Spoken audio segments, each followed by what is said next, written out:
والدین وہ ہستی ہیں جن کے احسانات ہم پر سب سے زیادہ ہیں.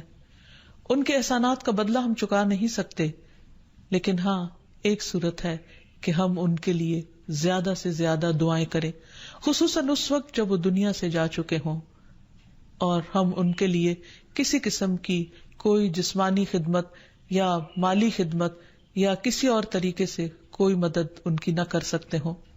جب انسان فوت ہو جاتا ہے تو اس کے اپنے عمل کا سلسلہ ختم ہو جاتا ہے. 3 چیزیں مرنے کے بعد بھی فائدہ دیتی ہیں، جن میں سے ایک صدقہ جاریہ ہے، دوسرے ایسا علم جو انسان اپنے پیچھے چھوڑ جائے جس سے لوگ فائدہ اٹھائیں، اور تیسرے ولد صالح یدعو لہ، نیک اولاد جو اپنے والدین کے لیے دعائیں کرے.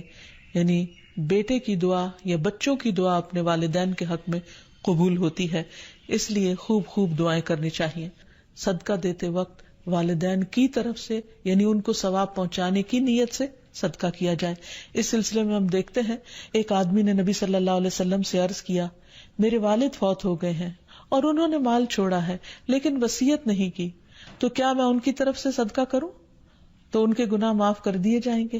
آپ نے فرمایا ہاں. اسی طرح حضرت عائشہ سے روایت ہے کہ ایک آدمی نبی صلی اللہ علیہ وسلم کے پاس آیا اور عرض کی کہ یا رسول اللہ، میری والدہ بغیر وصیت کے فوت ہو گئی ہیں اور میرا گمان ہے کہ اگر وہ بات کرتی تو صدقہ کرتی، اگر میں ان کی طرف سے صدقہ کروں تو کیا ان کو اجر ملے گا؟ آپ نے فرمایا کہ ہاں. پھر اسی طرح والدین کے اگر روزے رہتے ہوں تو ان کے قضا روزے ادا کیے جا سکتے ہیں. اگر وہ حج نہ کر پائے ہوں تو ان کی طرف سے حج بدل کیا جا سکتا ہے، یہ ان کے لیے ایک بہت بڑا احسان ہوگا. پھر اسی طرح ان کی نظر پوری کی جا سکتی ہے کہ اگر انہوں نے زندگی میں کسی سے کوئی وعدہ کیا ہو اور وہ اسے پورا نہ کر سکے ہوں، اللہ تعالیٰ کے لیے کوئی نظر مانی ہو اور اسے پورا نہ کر سکے ہوں، تو اس کو ادا کر دیا جائے. والدین کے لیے دعا کرنے سے پہلے اللہ سبحانہ و تعالیٰ کی حمد و ثنا بیان کیجیے، پھر نبی صلی اللہ علیہ وسلم پر درود بھیجیے اور پھر اپنے ماں باپ کے لیے دعائیں کیجیے، کیونکہ یہ اللہ تعالیٰ کا حکم بھی ہے.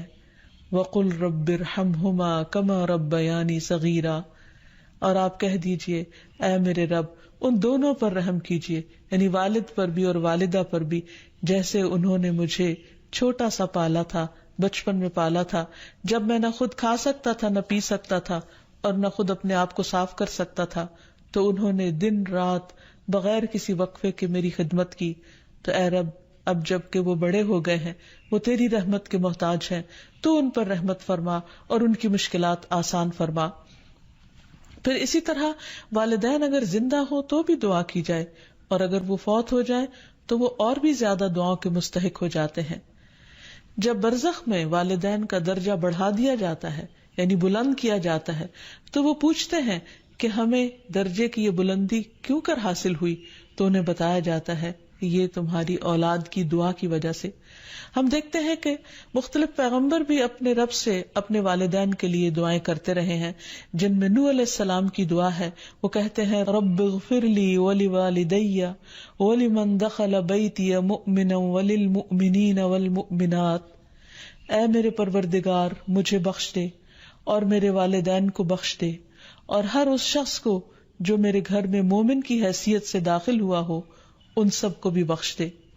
اسی طرح ابراہیم علیہ السلام کی دعا ہے ربنا اغفر لی ولوالدی وللمؤمنین یوم یقوم الحساب، اے ہمارے پروردگار مجھے، میرے والدین اور تمام مومنوں کو اس دن معاف کر دینا جس دن حساب لیا جائے گا. پھر اسی طرح ہم دیکھتے ہیں کہ صحابہ کرام اپنے والدین کے لیے دعائیں کیا کرتے تھے، جن میں خاص طور پر حضرت ابو ہریرہ کا ذکر ملتا ہے کہ وہ ایمان لے آئے تھے لیکن ان کی والدہ مشرکہ تھیں اور وہ نبی صلی اللہ علیہ وسلم کے بارے میں ایسے کلمات کہہ دیتی جس سے ان کو بہت تکلیف ہوتی. تو ایک مرتبہ اسی طرح کے کچھ کلمات سن کر وہ روتے ہوئے نبی صلی اللہ علیہ وسلم کے پاس آئے، کہنے لگے کہ یا رسول اللہ صلی اللہ علیہ وسلم آپ میری والدہ کی ہدایت کی دعا کیجیے. بہرحال آپ صلی اللہ علیہ وسلم نے ہاتھ اٹھا دیے، ان کے لیے دعا کی، اور جب حضرت ابو ہریرہ واپس گھر پہنچے تو ان کی والدہ اسلام قبول کر چکی تھی. حقیقت یہ ہے کہ والدین کے لیے خود بھی دعا کرنی چاہیے اور دوسروں سے بھی دعا کی درخواست کرنی چاہیے. حقیقت یہ ہے کہ ہم پر انسانوں میں سے سب سے بڑا احسان ہمارے والدین کا ہے. اللہ سبحانہ وتعالیٰ نے اپنے حق کے بعد سب سے بڑا حق ہمیں والدین ہی کا بتایا ہے. والدین میں سے بھی خاص طور پر ماں کا حق ادا کرنا اور بھی زیادہ ضروری ہے، کیونکہ باپ کے مقابلے میں بچے کی پیدائش، تعلیم اور تربیت میں ماں کا حصہ اور ہاتھ زیادہ ہوتا ہے، وہ تکلیفیں بھی زیادہ اٹھاتی ہے. اور والدین کا حق ادا نہ کرنا کبیرہ گناہوں میں شمار ہوتا ہے، اور کبیرہ گناہ وہ ہیں کہ جن پر اگر انسان توبہ کیے بغیر مر گیا تو قیامت کے دن سخت پکڑ ہوگی. اور اسی طرح والدین کو رلانا بھی کبیرہ گناہ ہے، ان کو گالی دینا کبیرہ گناہ ہے.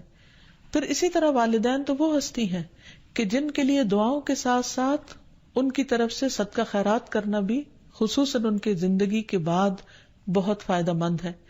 انسان کو اگر زندگی میں کچھ مشکل پیش آئے، اپنے بچوں کی طرف سے کوئی پریشانی ہو، یا اپنی صحت کی طرف سے، یا کاروبار اور روزگار میں اگر کوئی پریشانی ہو، تو اس وقت انسان کو اپنے والدین کے ساتھ حسن سلوک کرنا چاہیے. یہ ان نیکیوں میں سے ہے جس کی وجہ سے انسان کی مشکل بہت جلد حل ہو جاتی ہے. تو خلاصہ یہ ہے کہ انسان اپنے والدین کے ساتھ جو احسان کر سکتا ہے، اس میں جب وہ زندہ ہوں تو ان کا دل خوش کرے، ان کی خدمت کرے، ان پر اپنا مال خرچ کرے، ان کی اطاعت اور فرما برداری کرے، خواہ وہ اللہ کے فرما بردار ہوں یا نہ ہوں، ان کے ساتھ حسن سلوک کرتا رہے. جب وہ فوت ہو جائے تو ان کی طرف سے صدقہ خیرات کرے، والدین کے دوستوں کے ساتھ حسن سلوک کرے، اور اس کے ساتھ ساتھ ان کے لیے خوب خوب دعائیں کرے.